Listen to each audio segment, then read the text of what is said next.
Hi, Kevin Henry with Dental Economics. I'm here today on a Skype interview with my friend Garrett Ludwig, who's the owner of Diversified Design Technologies in Connecticut. And today we're going to be talking a little bit about dental office design and some of the mistakes maybe that Garrett has seen in some of his experience.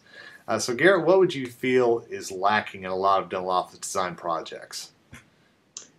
Yeah, pretty much sum that up in two words: project management.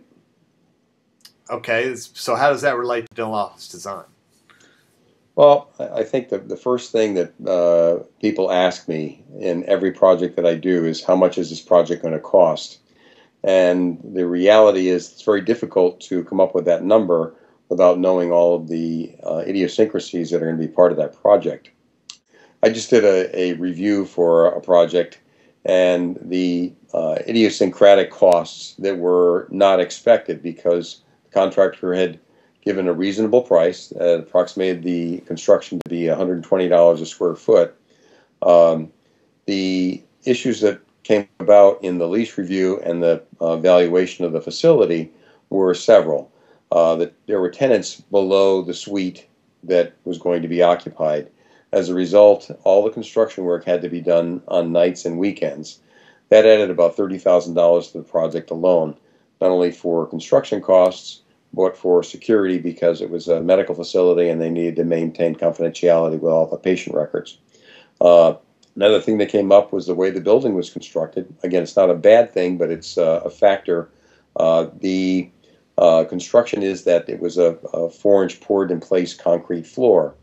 In order to provide all of the chases for plumbing and electrical through the floor, there had to be core drills through that concrete.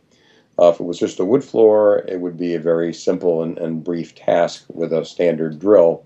For concrete, it has to be done with a wet saw, and those cost about $75 to $85 per core. So that added another $2,400 to the cost. Demolition was not included. The space was offered as is, so we had to encompass the cost of demolition in the overall project cost. So that was an additional $15,000. Fire alarm system integration.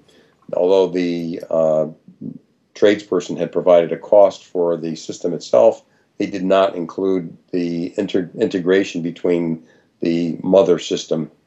That was a $3,000 cost. They had requested, the property owner had requested that their architect review our plans. That proposal was another $2,000. And their grace period for the initiation of the project. So they were going to give us 2 months of grace period during which time there would be no lease payment. The project was actually going to take much longer, and that cost was going to be another $15,000 in rent paid during construction.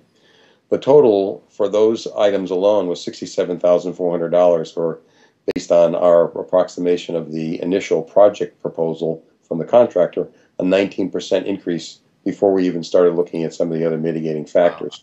So these are very critical issues. The feasibility study and lease review are essential to establish any of the costs that may arise. CAM charges for the lease, the work letter, for example, which is the amount of money the building owner will pay toward the construction costs, and the existence at that point on this particular project, which we learned subsequently, they were only offering a $25 per square foot cost.